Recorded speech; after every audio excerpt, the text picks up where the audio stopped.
Assalamualaikum warahmatullahi wabarakatuh. Alhamdulillahirabbil alamin wa bihi nasta'inu ala umuri dunya waddin.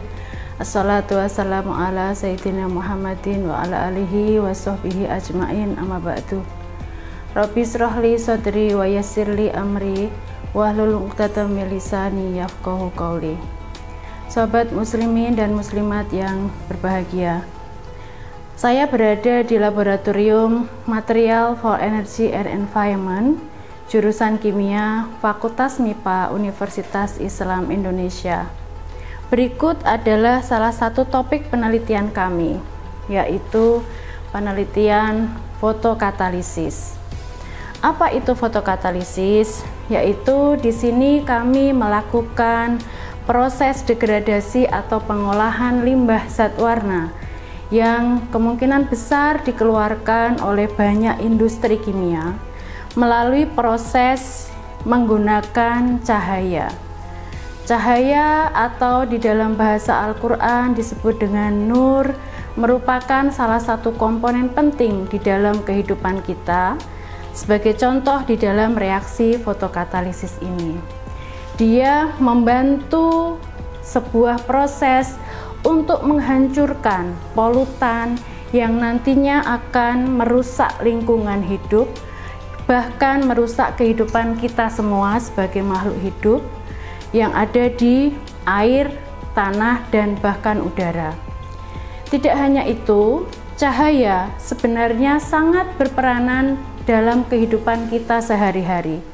Bahkan semenjak kita membuka mata, bermiliar-miliar foton dilepaskan dari cahaya, dari sinar matahari untuk membantu kita agar hidup sehat. Melalui apa? Melalui menghancurkan banyak virus dan bakteri, supaya kita semuanya terhindar dari berbagai macam penyakit, yang kemudian saat ini teknologi itu dikembangkan melalui photodisinfection. Sahabat muslim yang berbahagia, sebenarnya cahaya sangat berperanan penting di dalam kehidupan kita. Bagaimana tidak? Begitu sinar matahari menerpa bumi yang diciptakan oleh Allah Subhanahu wa taala, cahaya membantu berjuta-juta bahkan bermiliar-miliar tanaman yang ada di muka bumi ini untuk memberi makan semua makhluk hidup termasuk kita semua. Fotosintesis, yaitu dengan bantuan cahaya, karbon dioksida, dan air serta mineral-mineral penting di dalam udara itu akan terkonversi menjadi karbohidrat dan bahan makanan untuk kita semuanya. Yang memiliki cahaya tidak lain adalah Allah Subhanahu wa ta'ala. Tentu saja hal ini akan selalu mengingatkan kita bahwa siapa yang memiliki cahaya, siapa yang menciptakan untuk kita semuanya. Bahkan cahaya yang diciptakan bagi kita tidak pernah salah alamat.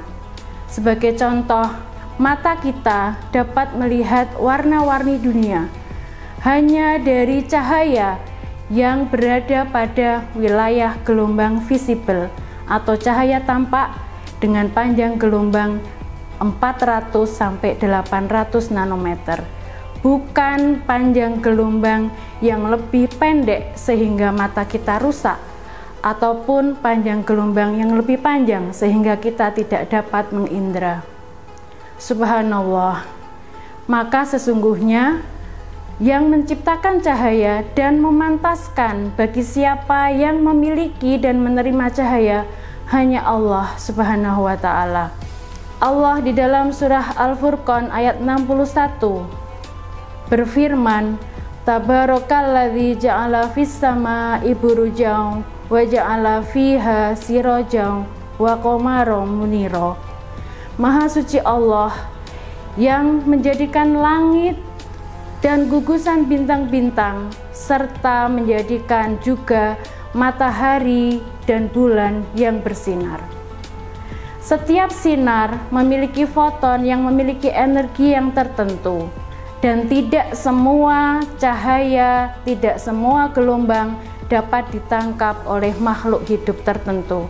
Sebagai contoh, serangga hanya dapat menangkap panjang gelombang yang kita tidak dapat menangkapnya. Tentu saja hal ini mengisyarahkan bahwa Allah telah mengkaruniakan cahaya beserta panjang gelombangnya, beserta energinya sesuai dengan apa yang dibutuhkan oleh umat manusia, dibutuhkan oleh kita semua.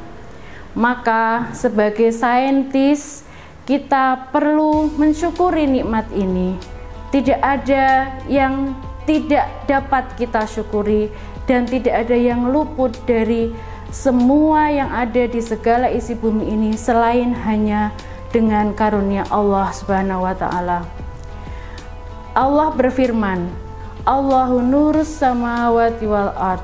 Allah adalah nur bagi segala alam semesta di langit dan di bumi. Di dalam berbagai tafsir disampaikan bahwa nur di sini memiliki makna baik itu fisik ataupun cahaya yang kita lihat maupun nur berupa iman dan Islam. Apa jadinya apabila Allah mengambil cahaya itu dari dalam diri kita, baik itu cahaya iman juga maupun cahaya iman Islam maupun cahaya secara fisik.